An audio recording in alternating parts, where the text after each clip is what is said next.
민족이라고 불렀던 한족은요, 자기 주변에 있던 이민족들을 이런 식으로 불렀어요. 이렇게 동쪽에 있는 지역을 동이, 그리고 북쪽에 있는 이민족들을 북정, 그리고 서쪽에 있던 서역에 있던 이민족들을 서용, 그리고 남쪽에 있던 이민족들을 남만이라고 불렀는데, 이것들을 따로 한번 이야기를 한번 해보도록 하겠습니다. 우선 지도를 대충 이렇게 그렸는데, 보시면 동쪽부터 넘어갈게요. 동쪽은 크게 우리가 3개 정도의 강만 알고 있으면 됩니다. 가장 중요한 건 바로 이 강입니다. 우리가 산동반도라고 불렀던 태산 동쪽에 있어서 산동쪽이라서 산동반도라고 불렸죠. 그 산동반도에서 베이징을 지나서 오른쪽으로 조금만, 동쪽으로 조금만 더 가면은 바로 이렇게 강이 하나 흘러요. 이렇게 강이 흐르는 게 뭐냐? 바로 요하강입니다. 우리나라 말로 요하. 중국말로는 랴오호강이라고 해요. 요하라고 불러요. 이 요하는요, 크게 그렇게 분석을 하면 돼요. 한족이 살고 있는 지역과 그 다른 민족이 살고 있는 지역을 구분하는 경계. 뭐라고요? 요하는 한족과 다른 민족을 구분하는 하나의 경계선이었다 라고 보면 됩니다. 두 번째, 이 북쪽을 이렇게 동서로 가로지르는 강이 하나 있습니다. 이 강을 흑룡강이라고 불러요. 그리고 다른 말로는 아무르강이라고 부릅니다. 이 강은 중국 근대인 청나라와 러시아의 경계선이에요. 실제로 러시아가 피오트르 대제 이후로 동진 정책을 실시하다가 결국 중국이랑 맞닥뜨립니다. 그러면서 맺었던 네르친스크 조약 이후로 이 흑룡강, 러시아와 중국의 경계선으로 역할을 합니다. 그리고 또 하나, 이 북방에 있던 이민족들, 유목민족들의 젖줄 역할을 흑룡강이 해요. 이 아무르강이 하게 되는 거죠. 그리고 세 번째, 우수리강이라고 있습니다. 이 우수리강은요, 흑룡강의 지류예요. 만주와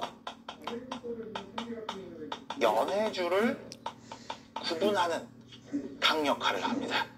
요렇게 구분을 하시면 돼요. 그래서 요 흑룡강 이북은 러시아, 남쪽은 중국 또는 청나라가 되는 거고요. 요동 서쪽은 주로 한족이 살고, 요동 동쪽은 이민족이 사는 지역이라고 보시면 돼요. 그리고 우수리강을 경계로 해서 동쪽은 연해주, 그리고 서쪽은 만주로 보면 될 것 같습니다. 그리고 지리적으로 봤을 때 요 지역, 요하의 서쪽을 우리는 요서 지역이라고 하고요. 요하강 동쪽 지역을 요동 지역이라고 해요. 그러면 이렇게 볼록 튀어나와 있는 반도, 산동반도 동쪽에 있는 반도 하나는 뭐라 그럴까요? 당연히 요동반도라고 부르겠죠. 그리고 또 하나, 요거 이제 한국사 고대에서 가끔씩 나오는데, 백두산을 기점으로 해서 흑룡강으로 흐르는 지류가 하나 있습니다. 요게 이제 송화강인데요. 이 송화강은 왜 중요하냐면, 이 한국사를 배울 때 부여가 이 송화강 유역에 자리를 잡습니다. 그리고 그 송화강 유역에 자리를 잡던 부여의 유민족들이 내려와서 세운 나라가 고구려가 되는 거죠. 그러니까 그 정도만 알고 있으면 돼요. 동쪽에 있던 민족들을 잘 보면은 어떤 게 있느냐? 요 지역에서 발흥한 유목민족이 가장 대표적으로 거란족이 있죠. 그래서 거란족이 세운 나라를 요 나라라 그래요. 그리고 이 거란족을 제외한 나머지 만주, 연해주 지역에 있었던 많은 유목민족들이 있는데, 요 유목민족들은 우리가 흔히 요렇게 불러요. 반농, 반목이다.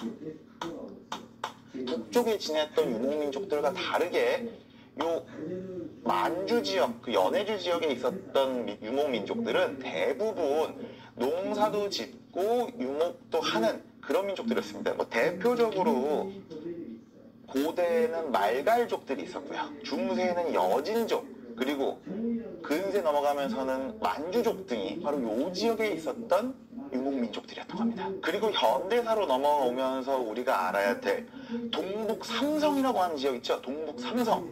많이 들어본 말이죠? 그러니까 중국의 동북쪽에 있는 삼성이 크게 어떤 지역이 있냐면 이 삼성은 요렇게로 부르는데요. 요 지역에 있는 성이 랴오닝 성입니다. 요하 근처에 있어서 랴오닝 성이 되는 거고, 그리고 북쪽에 있는 성은 무슨 성일까요?